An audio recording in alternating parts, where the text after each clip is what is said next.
ಈ ತಿಂಗಳ 12ನೇ ತಾರೀಕು ಮಂಗಳೂರು ಜೈಲಿನಲ್ಲಿರುವಂಥ 4 ಜನ ಆರೋಪಿತರು ಅದೇ ಜೈಲಿನಲ್ಲಿದ್ದ ಇನ್ನೊಬ್ಬ ಆರೋಪಿತರ ಮೇಲೆ ದಾಳಿ ಮಾಡಿ ಹಣ ವಸೂಲು ಮಾಡಿದ ಆರೋಪನೆಗೆ ಅವರ ಮೇಲೆ ಬರ್ಕೆ ಪೊಲೀಸ್ ಸ್ಟೇಷನಲ್ಲಿ ಎಕ್ಸ್ಟಾರ್ಷನ್ ಕೇಸ್ ಬುಕ್ ಆಗಿದೆ. ಈ ಕೇಸ್ ಇನ್ವೆಸ್ಟಿಗೇಷನ್ ಟೈಮಲ್ಲಿ ಇದರಲ್ಲಿ ಕೆಲವು ಆರೋಪಿತರ ವಿರುದ್ಧ 2 ಪ್ರಕರಣಗಳಿದ್ದಾವೆ ಅಂತ ಗೊತ್ತಾಗಿದೆ.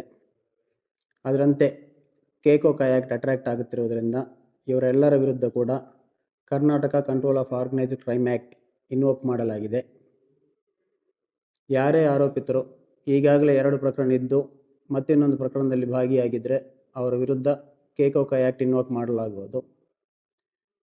ಇದರಲ್ಲಿ ಇವರು ಆ್ಯಕ್ಚುಲಿ ಮಾಡಿದ್ದಂಥ ಅಫೆನ್ಸ್ಗೆ 3 ವರ್ಷ ಪನಿಷ್ಮೆಂಟ್ ಇದ್ದರೂ ಸಹ ಕೇಕೋಕಾ ಆ್ಯಕ್ಟಲ್ಲಿ ಕನಿಷ್ಠ 5 ವರ್ಷ ಪನಿಷ್ಮೆಂಟ್ ಇದೆ. ಕನಿಷ್ಠ 5 ವರ್ಷದಿಂದ ಜೀವಾವಧಿ ಶಿಕ್ಷೆವರೆಗೂ ಪನಿಷ್ಮೆಂಟ್ ಆಗುವಂಥ ಒಂದು ಪ್ರೊವಿಷನ್ ಇದೆ.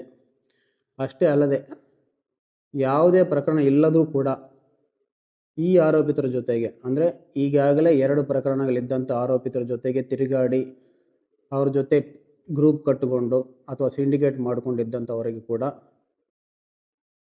ಮೆಂಬರ್ಸ್ ಆಫ್ ಆರ್ಗನೈಸ್ಡ್ ಗ್ಯಾಂಗ್ ಅಂತ ಒಂದು ಸೆಕ್ಷನ್ ಇದೆ. ಯಾರೇ ಇರಲಿ ಈ ಗ್ಯಾಂಗ್ ಮೆಂಬರ್ಸ್ ಆಗಿದ್ದರೆ ಅವರಿಗೆ ಕೂಡ ಕನಿಷ್ಠ 5 ವರ್ಷ ಶಿಕ್ಷೆ ಆಗುತ್ತೆ. ಆದ್ದರಿಂದ ಯಾವುದೇ ಪ್ರಕರಣದಲ್ಲಿ ಭಾಗಿಯಾಗದಂಥ ಎಲ್ಲರೂ ಕೂಡ ಯಾವುದೇ ಕಾರಣಕ್ಕೆ ಈಗಾಗಲೇ ಕೇಸಸ್ಸಲ್ಲಿ ಭಾಗಿಯಾದವ್ರ ಜೊತೆಗೆ ತಿರುಗಾಡಬೇಡಿ.